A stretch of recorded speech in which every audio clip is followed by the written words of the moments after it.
안녕하세요. 한님입니다. 오늘은 도윤이가 어린이집에 입학원서를 쓰러 가는 날이에요.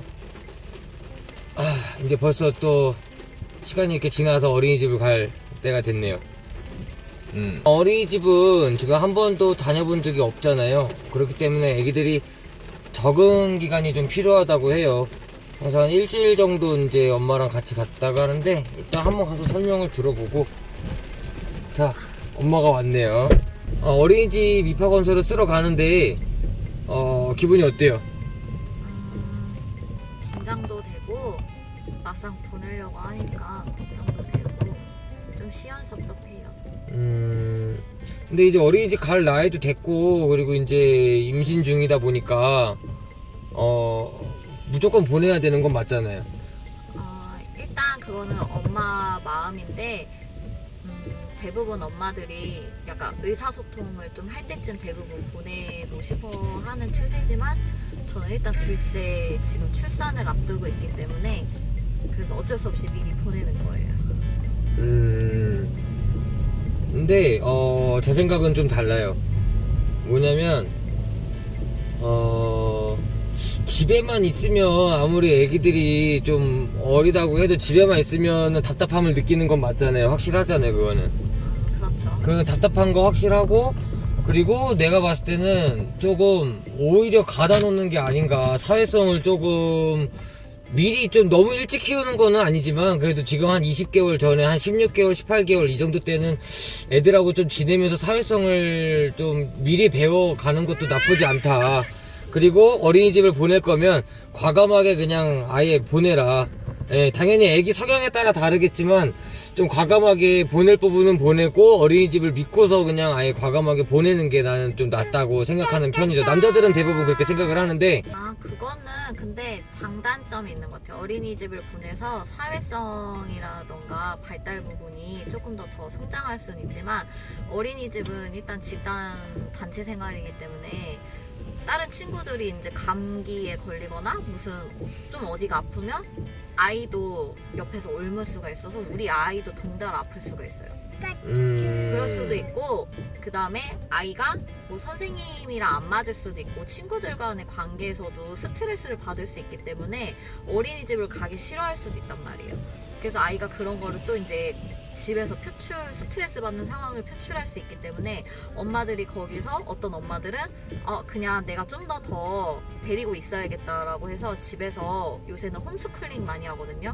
그래서 엄마표 놀이를 해주고 문화센터를 가고 주변 동네 친구들을 만들어서 그렇게 조금 스트레스 없는 환경에서 키우려고 하는 엄마들도 있고, 당연히 맞벌이면 맡길 데가 없으니까 어린이집 무조건 보내야 되는 경우도 있고, 저처럼 이제 임신과 출산 때문에 어쩔 수 없이 보내야 되는 경우도 있는데, 어쨌든 그거는 엄마들 선택인 것 같아요, 어린이집. 근데 저는 만약에 임신을 하지 않았다면 이렇게 빨리 보내려고 하지 않았을 것 같아요. 그러면 몇 살 때부터가 제일 적당하다고 보죠?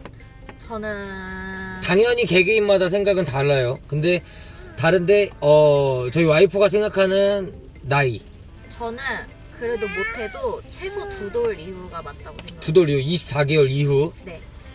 어느 정도 의사 표현이 좀 싫다 좋다 이런 게 가능할 때쯤 저는 보내는 게 좀 낫다고 생각해요. 왜냐하면 그 전에 아이들은, 지금 도윤이 같은 경우에는 만 16개월인데 이제 조금씩 좋다 싫다는 표현을 조금은 하지만 정확하지가 않아서, 아이가 어린이집에서 어떤 스트레스 상황이 있는지 파악하기가 힘들어요. 선생님이랑 의사 표현을 못하니까. 네, 선생님이랑만 소통을 해야 되고 전적으로 어린이집을 믿고 맡겨야 되는 상황이기 때문에, 당연히 믿고 맡겨야 되지만 그러니까 보내는 거지만, 그러니까 보내놓고서는 엄마들은 그냥 어쩔 수 없이 그냥 걱정된단 말이에요. 왜냐하면 눈에 보이는 게 아니기 때문에, 그 단체 생활이고 어쨌든 우리 아이만 케어해줄 수 있는 부분이 아니기 때문에, 그러니까 엄마들은 보내고서도 계속 신경이 쓰이는 거예요.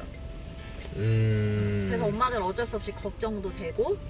근데 어쩔 수 없이 워킹맘들은 어쩔 수 없이 뭐 3개월 때 온 애도 있고, 어떤 애 보니까 3개월에 온 애도 있고, 뭐 5개월에 온 애도 있고, 완전 갓난애기 때부터 온 애들도 있는데, 네. 근데 그런 경우들은 이제 어쩔 수 없이 보내는 거잖아요. 엄마들이 믿고서 보내는 거잖아요. 어쩔 수 없이. 선택 상황 가망이 없죠. 주변에 음. 뭐 시댁이나 친정이나 아이를 조금 케어해줄 수 있는 부분이 있으면 당연히 어리니까 친정 부모님이나 이제 시댁에다가 이렇게 맡기면 좋지만 만약에 그게 안 되니까. 그렇게 상황이 여의치 않을 경우에는 어쩔 수 없이 일을 하러 가야 되니까 같이 안 벌면 누가 벌어주니까.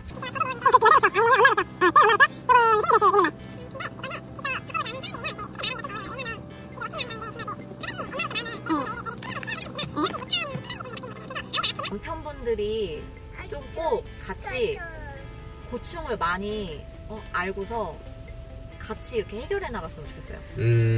남편분도 만약에 아이가 너무 아프면 본인이 회사에다 얘기해서 뭐 어쩔 수 없는 상황이면 안 되겠지만 본인이 충분히 그렇게 해줄 수 있는 상황을 그렇게 해주고, 그리고 꼭 퇴근 후에 꼭 육아나 이제 집안일 같은 것도 꼭 와이프랑 같이 나눠서 그렇게 좀 해줬으면 좋겠어요. 엄마들은 집에 와서도 쉬지를 못해요. 애를 또 씻기고 어린이집에서 준비물 같은 거 필요하면 그것도 준비해줘야 되고, 그다음에 애기 먹었던 식판도 닦아야 되고, 애기 저녁도 차려야 되고, 또 목욕도 시켜야 되고, 또 재워야 되잖아요. 그러니까 그거를 남편분들이 충분히 같이 이제 돈을 벌고 같이 가정에 이렇게 힘을 보태는 입장이기 때문에 같이 좀 나눠서 해주고, 좀 엄마들 좀 많이 다독거려줬으면 좋겠어요. 지금 저는 어떤가요? 그 쉴 때는 많이 도와주지 않나요? 쉴 때는 남편들은 다 그래요. 꼭 시켜야지만 해요. 능동적으로 하지 않아요. 뭘 이거 옷을 이렇게 꺼내놨으니 옷을 이렇게 입혀라, 그 다음에 가방에다 뭘 챙겨라, 그 다음에 애를 뭐 어떻게 해라, 이렇게 일일이 알려줘야지만 해요. 왜 그러는 거예요? 저는 진짜 이해를 못하겠지만, 안 그러신 남편분도 있지만 제가 봤을 때 대부분의 남편들 다 그래요. 시켜야지만 해요. 자, 일단 여기까지 하겠습니다.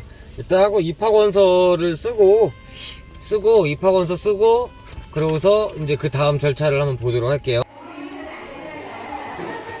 자, 어린이집을 보내는 기분이 어떻습니까? 그냥 쉬어주고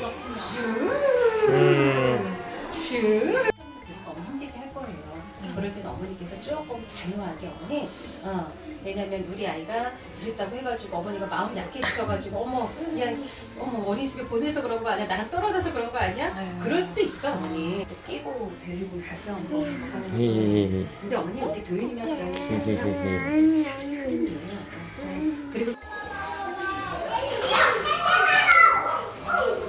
도윤이 일로 일로 여기 아니요. 이쪽으로 오세요. 안녕. 안녕.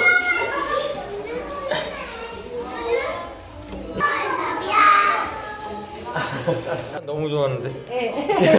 또 올라가자. 하나, 둘, 셋. 옳지. 네, 입학원서 쓰고서 이제 어린이집이 어떤지 1층부터 이제 3층 뭐 이렇게 다 둘러보고 왔고요. 그 다음에는 동사무소에 가서 그 어린이집에 다닌다고 이제 신청을 해야 되고, 그 다음에가 지금 임신 확인서를 가지고서 이제 동사무소 쪽에다 신청을 해야지. 그게 이제 맞춤반하고 종일반 두 가지가 있는데, 종일반으로 다니려면은 이제 엄마가 임신했다라는 확인서가 필요합니다. 그래서 그거를 이제 동사무소 쪽에다가 이제 제출을 하고, 다음 주 월요일부터 일단은 보내기로 했고, 일단 어린이집은 다른 엄마들도 다 알다시피 적응 기간이 필요해요. 애를 무조건 맡길 수는 없어요. 적응 기간. 네. 그렇기 때문에 우리 아기 도윤이 같은 경우에는 일단 다음 주 월요일부터 제가 같이 등원을 해서 옆에서 노는 모습을 지켜보고, 네. 몇 분 동안 하는 몇 시간인가요? 몇 분인가요? 일단 처음에는 30분에서 한 1시간 정도 30분에서 1시간. 네, 있어줄 예정이고요. 일주일 동안. 그거는 기간마다 조금 다르고, 어떤 기간에서는 며칠까지만 부모 동반이라고 이렇게 명시하는 경우도 있고, 지금 저희가 보내려고 하는 어린이집 같은 경우에는 아이랑 엄마에게 너무 스트레스를 주지 않는 방향으로 아이가 충분히 적응할 수 있게끔 기간을 따로 정해주진 않고, 엄마가 판단하에 아이가 이 정도 되면 이제 뭐 한두 시간이나 뭐 3-4시간쯤 천천히 늘릴 수 있겠다. 혼자 두고 올 수 있겠다 할 때쯤에 이제 엄마는 이제 집에서 있다가 아이를 이제 데리러 가는 거죠. 그 다음에는 시간을 조금씩 늘려서 뭐 1시간, 2시간 이렇게 하다가 나중에는 좀 애가 적응을 잘한다 싶으면 점심 먹고 뭐 데려오던가. 그거는 약간 유두리 있게. 그 아이의 적응에 따라서 점점 시간을 늘려가는 거네요. 네, 왜냐하면 아이가 엄마랑만 계속 있다가 갑자기 다른 곳에 이렇게 분리가 되는 경우에 아이들이 분리불안을 겪을 그 요소가 있기 때문에 상당히 애들이 불안해요. 엄마가 떨어지는 거를. 그렇기 때문에 그거를 최소한 스트레스를 줄여주고 엄마도 일단 불안하기 때문에 네. 일단 처음에 같이 하고 그래서 이제 아이가 충분히 적응할 수 있게끔. 그리고 그 입학비라는 게 있던데 입학비에는 뭐가 포함된 거예요? 입학비에는 그것도 원마다 다 다르지만 대부분 아이 어린이집 가방과 가방, 애기 식판 식판. 그리고 뭐 이렇게 수첩, 키즈노트 그런 거랑 그 다음에 우리가 이제 도윤이가 다닐 어린이집에서는 이제 체육복. 지금 도윤이 같은 경우는 그 태아보험에 상해하고 배상책임 보험이 있죠. 자녀 배상 책임. 네, 자녀 배상 책임 보험이 있어요. 태아보험 드실 때 보면은 만약에 어린이집에서 TV를 넘어뜨려서 깨뜨렸다 그런 게 다 보험으로 되는 거고, 뭐 어떤 애 얼굴을 뭐 핥혔다거나 뭐 상해를 입혔을 때 그런 부분에서 이제 되는 걸로 알고 있어요. 이게 혹시라도 남자이다 보니까 어떻게 될지 모르니까 일단 그 부분까지 일단 보험을 들어놨는데 잘 들은 것 같습니다. 지금 보면요. 그러면 그런 부분도 그렇고 그 외적으로 이제 어린이집에서 들어주는 보험이 그 금액에 추가가 됐다. 입학비에 추가가 돼 있다. 네. 라는 거죠. 일단 입학비는 10만원이고요. 10만원에 다 포함이 되고, 그리고서 이제 월요일 날부터 다니게 되면은 되고, 동사무소 서류 제출하고, 그러면은 뭐 어떻게 보면은 간단한 절차는 간단한 것 같습니다. 특별활동비가 또 따로 추가적으로 들어요. 지금 이번 연도까지는 아이가 어려서 특별활동비가 따로 들진 않지만 내년에 아마 3월부터는 특별활동비가 붙어요. 근데 그거는 원마다 또 달라요. 어떤 데는 더 적은 금액일 수도 있고 원장님의 운영 방침에 따라서 특별활동비가 이제 금액이 다 달라지고 활동을 많이 하는 원에서는 또 더 돈이 좀 더 나올 수도 있고, 그리고 그 특별활동비에 교구 같은 것도 포함돼 있어요. 그래서 그걸 교구 같은 것도 주면 이제 집에서 엄마가 놀아주면 되고 아이가 어린이집에서도 놀고. 일단 원장님의 역량이나 아니면 원장님의 뭐 운영 방책에 따라서 특별활동을 하는데, 그 특별활동의 예로 들자면은 뭐 영어 동화책 읽어주기 뭐 그런 것도 있었던 것 같은데. 프로그램도 다 달라요. 그래서 아이들마다 만약에 4, 5세면 이제 아이들이 그때는 영어나 막 이런 게 관심 있기 때문에 그런 활동도 할 수도 있고요. 그 다음에 뭐 지금 도윤이 같은 경우에는 어리기 때문에 장난감 가지고 많이 할 수 있는 특별활동 교구 같은 거를 이용해서 하는 특별활동이 이제 추가로 들어있거든요. 그렇기 때문에 그거는 원장님 다 재량이에요. 어떤 프로그램을 선택을 해서 아이한테 어떤 활동을 할 것인가. 그렇기 때문에 만약에 나중에 어린이집 상담 가실 때 특별활동을 뭘 하는지, 그리고 그 특별활동비가 그래서 대략 한 달에 얼마 정도 추가로, 이거는 자부담이에요. 어린이집 지금은 나라에서 무상으로 해주기 때문에 따로 드는 돈은 없지만 특별활동비는 엄마 자부담 돈이에요. 지금 동사무소 가서 일단은 그 신청을 하고 그러고서 이제 마무리가 될 것 같은데요. 그리고 네.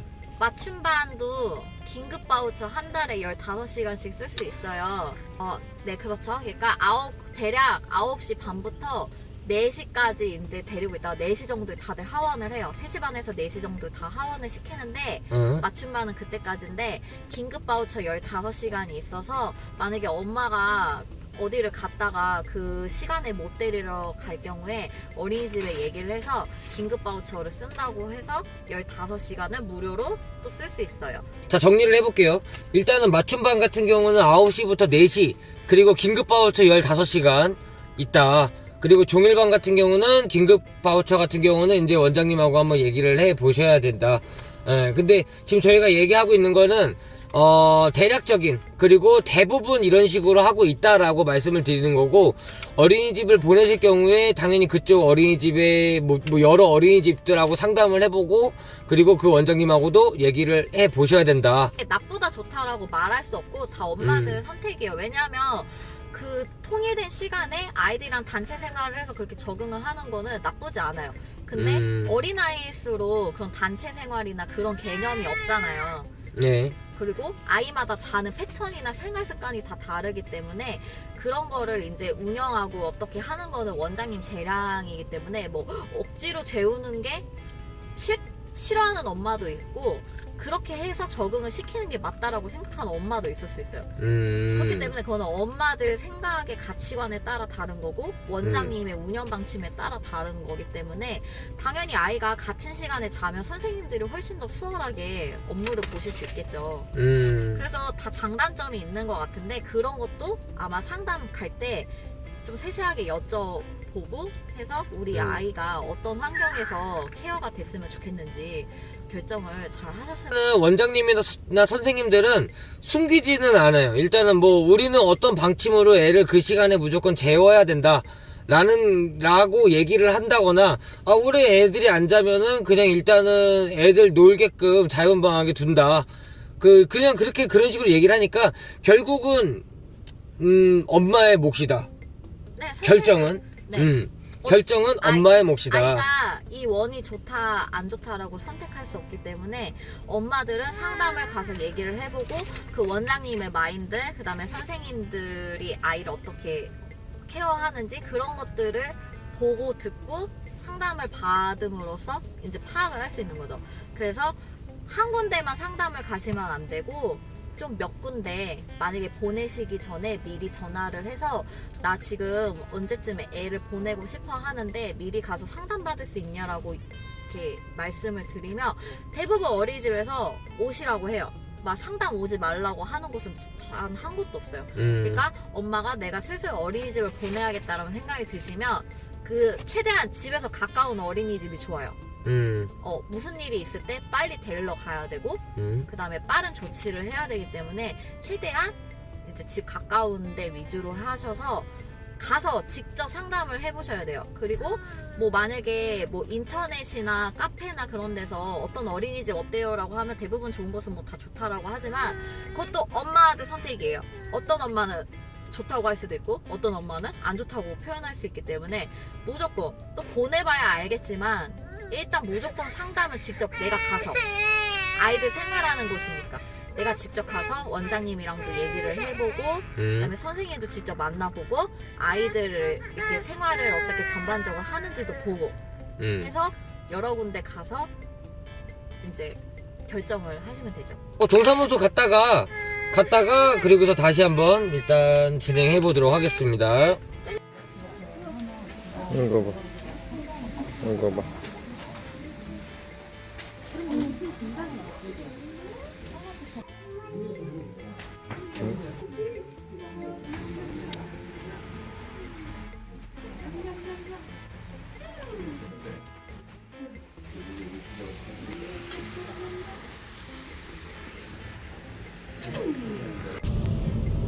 네, 지금 동사무소 가서 신청서 내고, 신청서 내용은 어떤가요?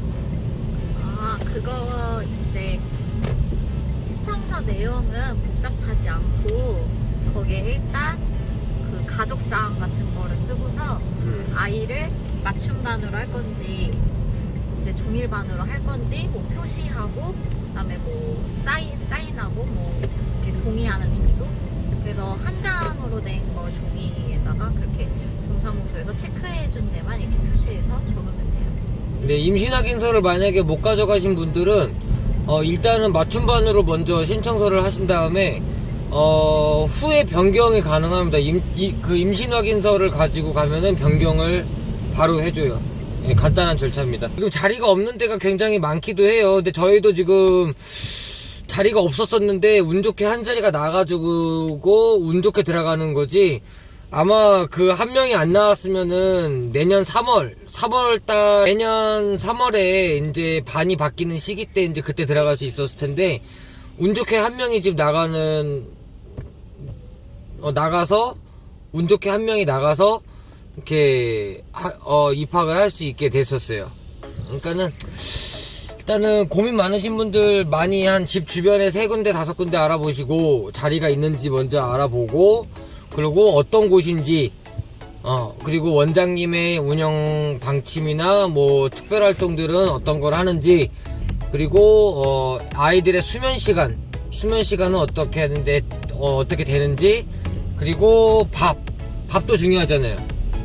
그렇죠. 그래서 어떤 식단을 어떻게 해가지고 조리사분이 잠시 후 이 70km 영양가 있게 구간입니다. 잘 만들어 주시는지, 그다음에 만약에 어디서 뭐 반찬 같은 게 이제 들어오면 어디 업체에서 이제 뭐 들어오는지 그런 것도 꼼꼼히 아이가 먹을 거니까. 아이가 뉴스에도 많이 나오고 그러긴 하지만 그래도 아이가 언제까지 집에만 있을 수는 없으니까 제 생각은 그래요. 그래서 과감하게 보낼 때는 보내고, 그리고 적응 기간을 갖도록 하고, 그 대신에 하면서 일단 잘 보내셨으면 좋겠습니다. 그래서 저희 애도 이제 월요일날 보내보고 종종 다니면서 이제 또 무슨 변수들이 있을 거예요. 분명히 변수가 있을 것이고, 또 무슨 일이나 사건이 또 있을 수도 있고 하니까 중간중간 제가 영상에 또 담아보도록 하겠습니다. 오늘 영상은 여기까지 일단은 마무리하고요. 하고 다음 영상은 더 재밌는 영상으로 또 찾아뵙도록 하겠습니다. 사업에 대한 주제로 이제 얘기를 해보는 시간도 가질 텐데요. 네, 그것도 조만간 재밌게 풀어서 한번 얘기를 하는 영상을 담아보도록 할게요. 네, 그럼 안녕. 지훈이 안녕.